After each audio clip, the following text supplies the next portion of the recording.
Hi guys, how to freeze frame in OpenShot. It's really simple. Let me show you the preview.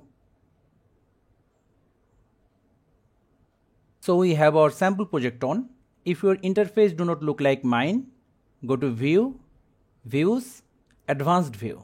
Now bring the video to the timeline. Zoom into timeline. Now move the playhead where you want to freeze your frame. Suppose around here. Right click on the clip. Time.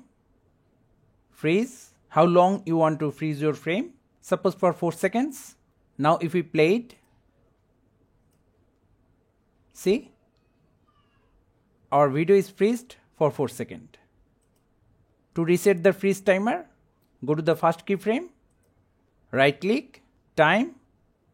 Reset.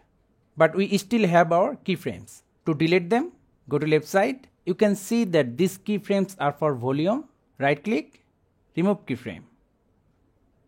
So thank you guys for watching. Have a good day.